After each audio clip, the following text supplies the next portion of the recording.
Speed is my motto, nothing's ever holding back. Hello everyone, and welcome back to another episode of the Lone Road iRacing podcast. I'm Guy Robertson, and this week's show feels a little different because this episode isn't really about one single thing. It's about all the little things. The details, the missing layers, the moments where many of us sit in the sim and quietly think, why doesn't iRacing do this yet? This week I found myself driving in the rain, dipping a wheel into the gravel trap, preparing for absolute catastrophe. And nothing really happened. The car sort of glided across it like a shopping trolley crossing a damp grass outside Tesco. And it got me thinking, where are the truly terrifying night races? Why isn't gravel absolutely lethal in wet weather? Should rookie drivers learn rain racing immediately? And would a rookie mentor system actually help stop some of the chaos we see every single week? And perhaps the bigger question underneath all of this, has iRacing become so polished and controlled that we're actually missing some of the hardest lessons real racing drivers have to learn? So grab yourself a coffee, strap into the rig, and let's dive into another episode of the Lone Road iRacing podcast.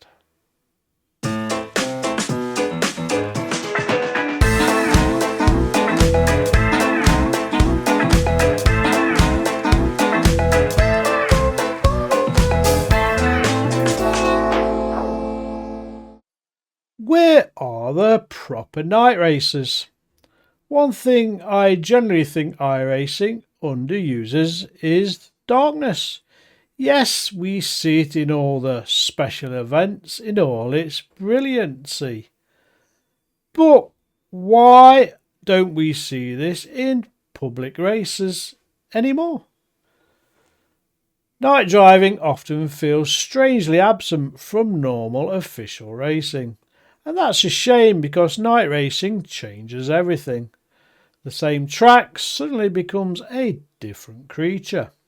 Braking points vanish, curbs disappear, reference markers become difficult to judge. Your eyes strain, your concentration changes, traffic becomes harder to read. You stop driving comfortably and start driving cautiously. And I think that's one of the biggest missing development tools in iRacing right now. Because real-world drivers don't just learn ideal conditions, they learn discomfort. Night racing introduces fear in a very subtle way. Not panic, not horror movie stuff, but uncertainty. You suddenly realise how much you rely on visual references. Take somewhere like Bathurst, for example. During the daytime, fast, technical and dangerous. At night, absolutely horrifying.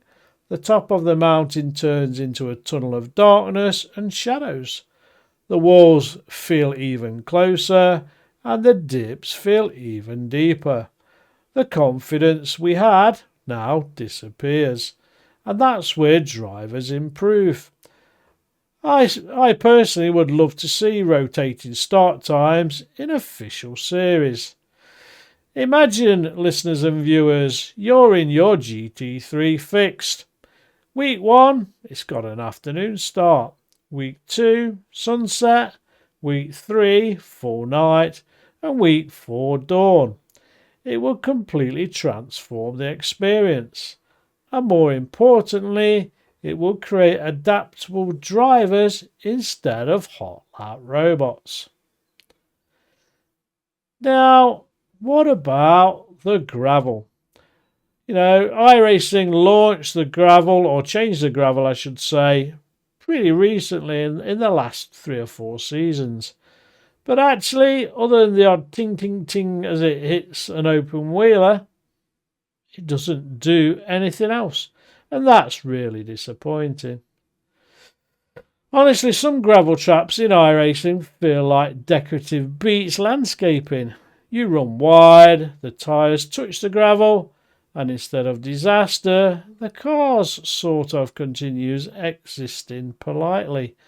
Real gravel is brutal. Real gravel destroys races, it grabs tyres, it digs cars in, it overheats everything. It fills radiators with debris, it punishes mistakes instantly. Especially wet gravel. Wet gravel in real motorsport is basically racing quicksand. Yet in iRacing, there are still moments where it feels too forgiving. Now, I understand the balance issue, too punishing and people complain. Too realistic and every race becomes a caution fest. But I do think there's room for some improvement to kind of get it a little bit more towards reality. Particularly with wet gravel, grass transitions, dirt pickup and marbles offline. Imagine if your tyre pickup truly mattered. Imagine carrying gravel dust for several corners. Imagine grass being generally terrifying in the rain. Suddenly, your racecraft has to change. Drivers would leave more room, respect track limits, avoid desperation overtakes, and actually start to think ahead. And honestly, that's good for racing. Sometimes consequences create better behaviour. Now, this one I'm sure will divide our audience immediately. Should Rookie Series include rain? Part of me says absolutely yes. Because what does rain teach? Patience, throttle control, vision, smoothness, awareness, and above everything else, respect. Rain exposes terrible habits instantly. You cannot bully a wet track. You can't throw the car around. You can't attack every apex like qualifying. The rain humbles everybody and every driver. And maybe that's exactly why rookies should experience it very early in their iRacing career. But, and this is the important counterpoint, rookie racing is already chaos. You're dealing with nerves, poor awareness, lack of confidence, inexperienced drivers, accidental contact and panicked reactions. Now add standing water to all of that. That's basically Formula Apocalypse. So perhaps the answer isn't full wet weather rookie championships.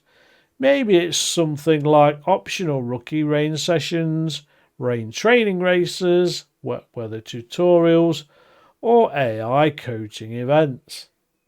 Because eventually every iRacer needs to learn rain. And throwing them into a GT3 monsoon 6 months later probably isn't the best introduction either. So that's something to take away, and I'd love to hear your ideas on when weather should be introduced to rookies. Right, we're at the midpoint in today's podcast, so we're going to hear from our sponsor, Outlap.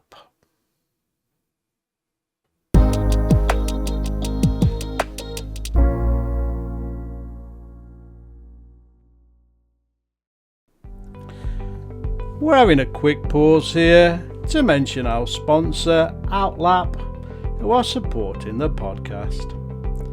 Outlap is built around the side of sim racing we don't talk about enough.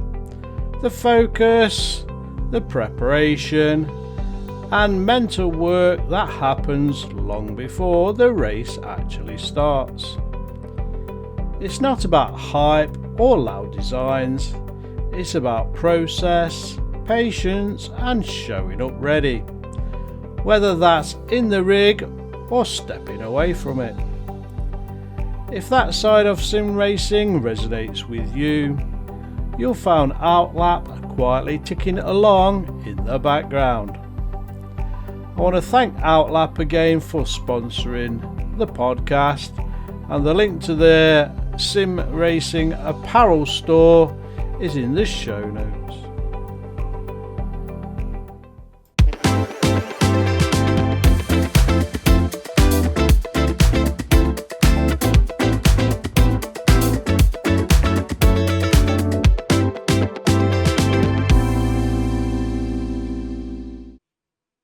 Okay, thank you for Outlap once again for sponsoring the podcast.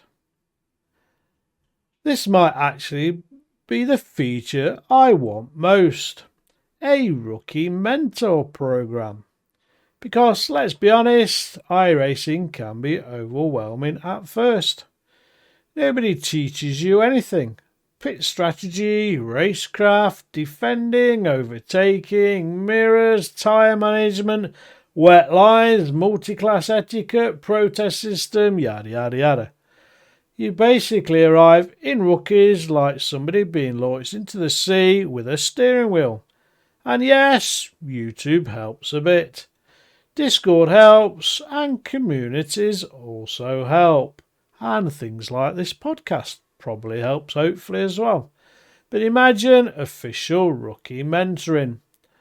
Volunteer experienced drivers, let's say 4K and upwards, could provide a support function for brand new rookies. It would be a volunteer experience thing, I suppose. I don't think iRacing could enforce that.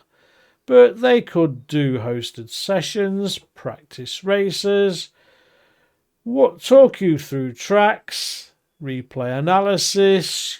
You could also have some Q&A evenings, and perhaps most importantly, a calmer entry point into the hobby.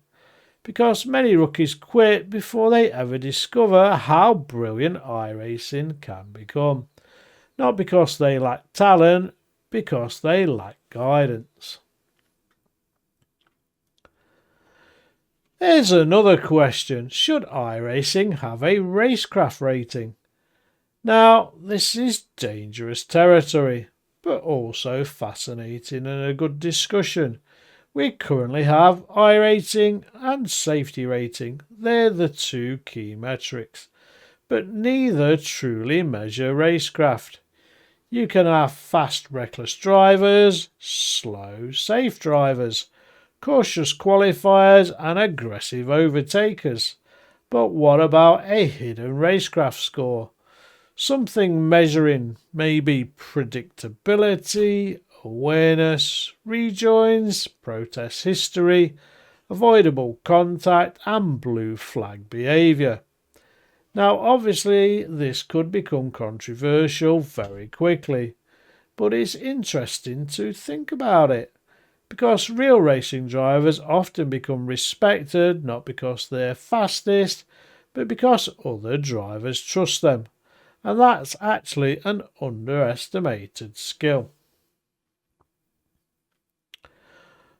What about driver school, and could this become an incredible part of iRacing?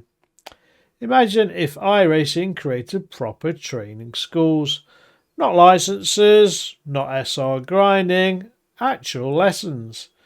Things like multi-class traffic, defending safely, pit entries, fuel strategy, tyre management, rain lines, starts and surviving lap 1.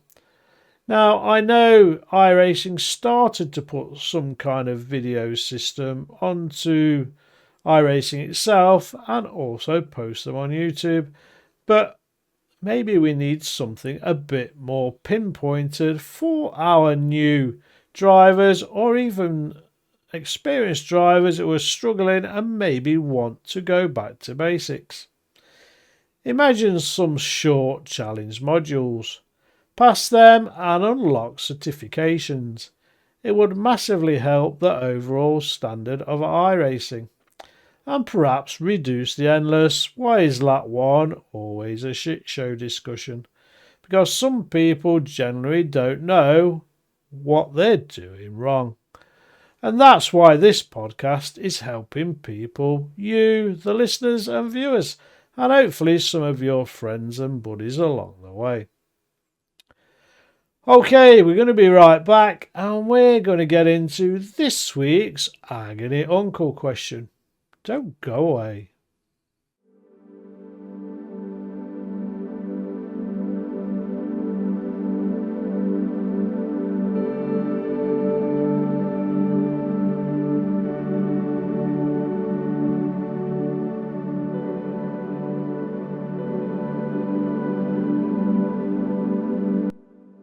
Right then, time once again for iRacing Agony Uncle. And this week, Steve has written back into the show again with another brilliant question. Steve has been on iRacing for about 5 months and has recently started experimenting with GT3 sprint races involving pit stops, fuel strategy and tyre decisions. And honestly, this is one of the biggest transitions in sim racing, because suddenly you're no longer just driving, you're actually managing a race. Steve explains that he's been keeping things pretty simple, adding safe fuel amounts, avoiding tyre changes and learning gradually. And first of all, Steve, that is exactly the right approach. So many people jump straight into endurance racing before they can even survive pit entry, and then the strategy side completely overloads them mentally. What you're doing is smart. You're layering skills gradually. That's how real racing drivers learn too. Not now on to fuel. Most beginner strategy could honestly be very simple. Calculate average fuel usage, add 1 extra lap, maybe 2 for safety. Done. So the question is why? Because under-fueling destroys races. Over-fueling usually costs tiny amounts of time, and until you become experienced enough to maximise strategy properly, safe is fast. Now, Steve also asked whether temperatures and weather affect fuel usage, and the answer is yes, absolutely. Hot conditions can increase sliding and wheel spin, which can affect consumption. Wet races often lower fuel usage because speeds are slower, but aggressive throttle corrections in wet conditions can again increase it again. There are so many variables, and this is why endurance racing becomes addictive, because eventually strategy becomes its own race inside the race. Now, tyres. In most 40-minute GT3 sprint races, you probably won't change tyres. And why is that? Because the time loss is huge. The tyre performance gain usually doesn't outweigh the pit stop time, but hot tracks change everything. Tracks like Sebring, Barcelona, Bathurst and Road Atlanta can absolutely punish tyres, especially if you're overdriving, sliding or overeating your fronts. And this is where strategy gets really fascinating, because sometimes drivers stay on old tyres and lose pace slowly, but still finish ahead because they avoided the tyre stop time. That's the balancing act. Now, when Steve eventually moves into endurance racing, the complexity grows massively. You start thinking about fuel windows, tyre windows, traffic timing, weather timing, stint lengths, consistency and fatigue. And honestly, that's where many people completely fall in love with endurance racing, because it stops being about one lap pace and starts becoming about intelligence, discipline, patience, minimising mistakes. My advice to Steve would be this: keep taking baby steps that you're already doing, and don't rush it. Enjoy what you've learnt so far for a period of time. And then think about mastering the following: fuel only races first, then tyre decisions, then longer stints, then open setups, then endurance. Because the fastest strategy in the world means nothing if the driver is mentally overloaded. And remember this, Steve, the fastest strategy is really the most complicated one. Usually it's simply the strategy that you can execute cleaner under pressure. Listeners, viewers, any more emails, send them in to the Lone Road iRacing podcast at gmail.com. The show's email is always in the show notes. Let's get some more Agony Uncle questions into the show. Okay, we're now going to close the show. And perhaps that's the real theme of this entire episode. Development. Learning uncomfortable things. Night racing. Rain racing. Strategy and racecraft. These are the areas that slowly transform us from people simply driving cars into actual racers. Because eventually sim racing stops being around perfect laps and starts becoming about decision making, adaptability, patience and pressure, and also having fun. And maybe that's why we keep coming back to iRacing week after week. Not because it's easy, but because now and then it teaches us something new about ourselves. Thank you very much for listening to another episode of the Lone Road iRacing podcast. I've been your host, Guy Robertson. Take care of yourselves, stay safe on the track, and I'll see you on the next outlap. Happy iRacing, and I'll see you next week. Whatever it takes, we're racing, we're in the zone. Whatever it takes, we push hard, never alone. I'm in the cockpit, the engines roar, hear me now. We're racing circles, got a hustle, made a vow. Chasing victory, it's all or nothing on the track. Sweet is my motto, nothing's ever holding back. Whatever it takes.